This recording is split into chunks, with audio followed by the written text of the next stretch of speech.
water, I would want to make sure that my water was tested to make sure that it was okay to drink. First up tonight, a Target 8 investigation is revealing that the same PFAS-laced firefighting foam that has polluted lakes, rivers, and wells around Air Force bases was used extensively at the Gerald R. Ford International Airport. Former airport fire chiefs tell us they used it often for more than 2 decades, not knowing it was likely a carcinogen. Our findings tonight leading a state investigation. It's similar to what happened with Wolverine Worldwide in northern Kent County. Target 8 investigator Ken Kolker is here breaking this story tonight. Ken? Brian and Sue, the Ford Airport is in Cascade Township, just uphill from the Thornapple River and from hundreds of homes that get their water from wells.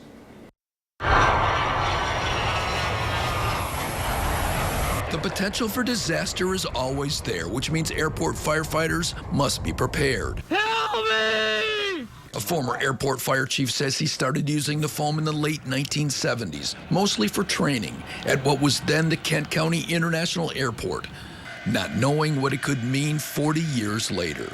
There was this 1979 disaster drill. It didn't take the foam-spewing trucks long to smother the blaze. A tip led Target 8 to track down 3 former airport fire chiefs, 2 of them in Florida.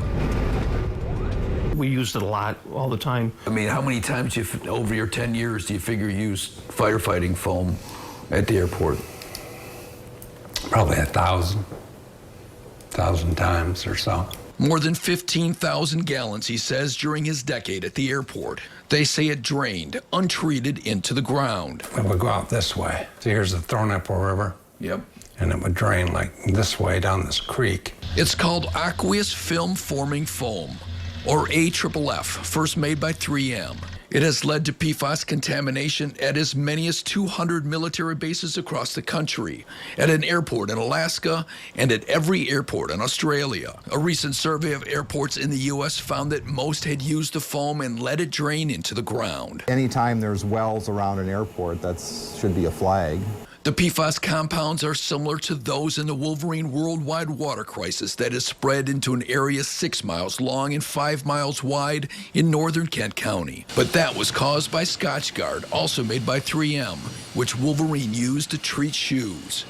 Wolverine dumped it in sludge decades ago. Experts say PFAS is almost indestructible in the environment. It won't go away, and it can stay in the human body for years. A study has found probable links to testicular and kidney cancer, ulcerative colitis, thyroid problems, high cholesterol, and hypertension in pregnancy. Before he became the airport fire chief in 1979, Glenn Lathers was an Air Force firefighter. That's when he first started using the foam. I distinctly remember them talking about how safe it was. So we didn't need to take any special precautions. He says he used it at K.I. Sawyer Air Force Base in the UP, which the state has identified as a PFAS plume. At Wordsmith Air Force Base in Escoda, PFAS from AFFF that was used decades ago has led to foam on a lake, fish that can't be eaten, and contaminated wells. But I mean, if it's like Wordsmith like this, wouldn't you expect it to be like this at the Ford Airport? Yes. Yeah, yes, and any airport, any air base, or former air base, this would be a problem. Why, that is our pit right there. Aerial photographs from the 1990s show where Ford Airport firefighters trained for 2 decades, required by the FAA. They also trained firefighters from other airports and from local fire departments. Would that be the charring? Oh yeah, that's all from the heat and the flames and the oil and everything else that we burned. Former Fire Chief Brian Kimball first started at the airport as a firefighter in 1979. We had pit fires, literally pits in the ground. They doused old pallets with contaminated airplane fuel, then set it on fire. The foam mixed with water worked best on fuel fires. That was the mindset when they first came out. This is the greatest invention since peanut butter. In a fuel fire, it's the vapors that burn, not the liquid. The foam would spread across the fuel and seal in the vapors. When you hit a flammable liquid with it, it worked now. It would shut the fire down now. And what was it like? Mr. Bubble, soap suds. That's what it reminded you of. In the early 1980s, the airport lined the pit with cement and built a mock plane for crash drills.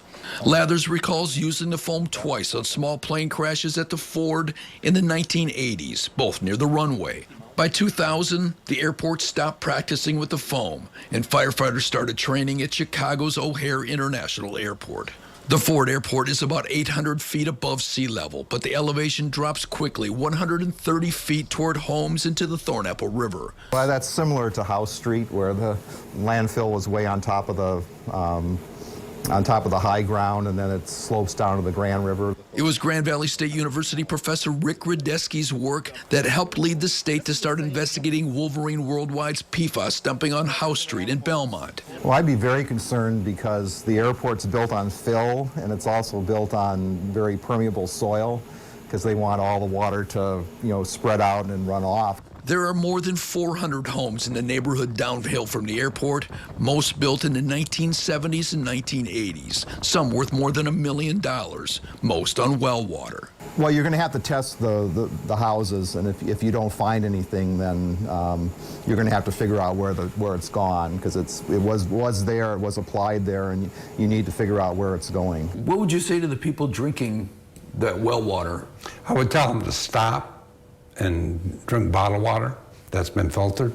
Until it's ruled out, I would have to believe it's there. The airport CEO today told Target 8 he first became aware of the potential for PFAS contamination there a year ago. He says he plans to work with the county and the DEQ. And we know that we used it, and it's a matter, a matter of the extent of how it would get absorbed. Could it get into the groundwater? I'm sure it's possible, and that's what we need to investigate and help address.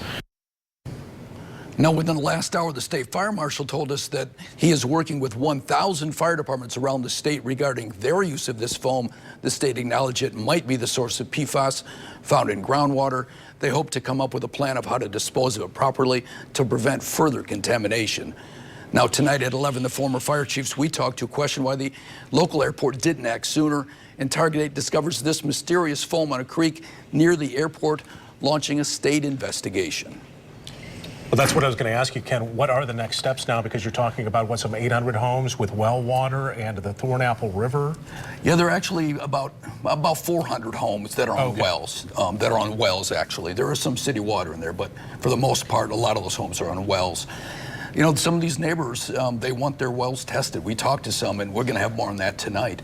And the airport actually only recently switched from that kind of foam. Now they're using another kind of foam that has PFAS in it, but it's a different compound, and it's supposed to be less dangerous, but there's still some question about how safe that is. Like where that's going. Yeah. Oh, wow. Okay.